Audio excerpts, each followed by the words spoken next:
This might be controversial. I think he should stay. On the other hand, off you go, fella. Losing 7-0 at Liverpool. Unacceptable. Dumped out the Europa League by Sevilla. Embarrassing. Hammered at the Etihad. Shocking. I cover United for talkSPORT. I'm a big United fan as well, but there's still so much work to be done despite the progress. This is Manchester United, the rebuild. These are the players I think should stay or go. Jadon Sancho, a player who divides opinion amongst Manchester United fans. I think most want to keep him, most feel there's potential there. I disagree. I think he should go. Sancho cost more than £70 million.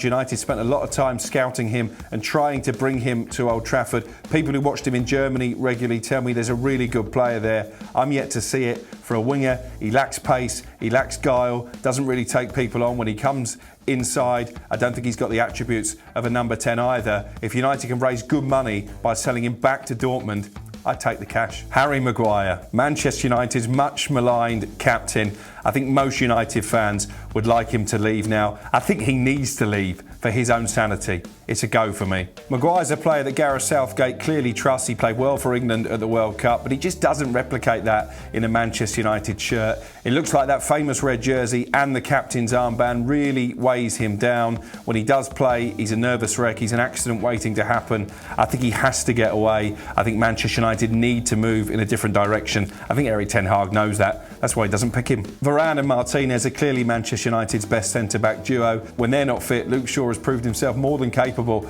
as a left-sided central defender. I think that might be his future position. They need a bit more strength in depth. Maybe somebody like a Timber who could come in. He's well known to Erik Ten Hag, but not Maguire. Please no more Maguire. David De Gea is a player who's been heavily criticised in recent weeks, particularly after that massive error against West Ham. Lots of United fans feel he should go. Lots of pundits do as well.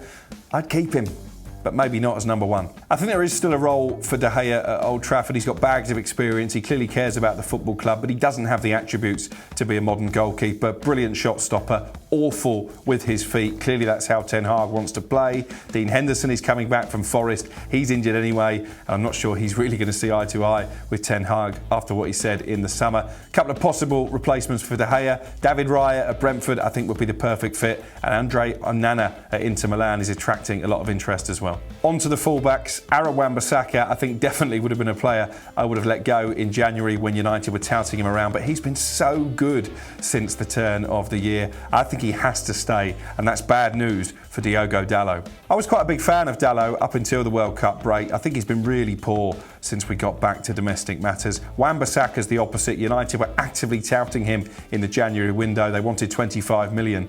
Ten Hag has really turned him into an excellent defender. Still probably doesn't have the attributes moving forward, so maybe not first choice for me, but I think he's got a role to play as a squad player. And in the big games, if you want somebody to man-mark a fast winger, Wan-Bissaka's your man. Victor Lindelof is another centre-back that most Manchester United fans haven't been particularly enamoured with. I think he's done okay in recent weeks, but again, I think his time has come to the end of the road. Let's move on to that all-important midfield.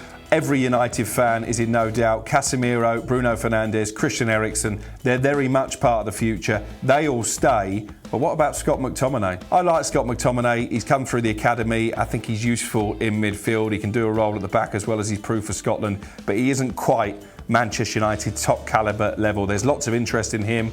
I know Newcastle were keen in January. They will be again. Conundrum there is, do Manchester United really want to strengthen Newcastle, who are coming up on the rouse as a genuine Big Four rival? I see West Ham, a side in mid-table, as more his level. The other member of that McFred partnership that's been much maligned is, of course, Fred. This might be controversial. A lot of United fans still aren't having him. I think he should stay. I think Fred's been one of the most improved players under Erik Ten Hag. I was at the Barcelona game in the Europa League. United were struggling at half-time. He really took the game by the scruff of the neck in the second half, not just with a goal that he scored to equalise. I think he's got energy. He's box to box. He's a better footballer than he gets credit for, hence the fact he plays regularly for Brazil.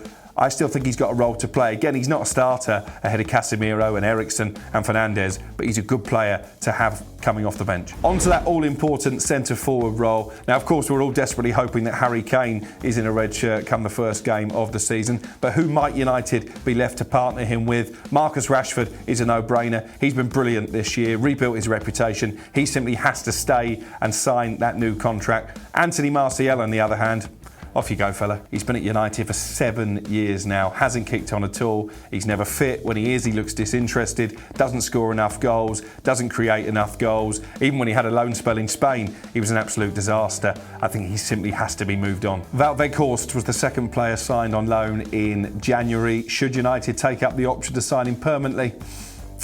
I'm afraid not. I love Weghorst. I think a lot of United fans do. You can see what it means when he pulls on the shirt. He burst into tears after scoring his first goal at Old Trafford. He works so hard for the team. He's played up front. He's played as a number 10. He was warming up for hours, it felt like, in the FA Cup semi-final against Brighton just because he wanted to get on the pitch. He scored his penalty when I think a lot of us feared he would miss, but you can't really make a case for him staying. He's a cult hero, but he's not world class. So that was Manchester United, the rebuild. United fans, have your say. Who should stay? Who should go? In the comments below.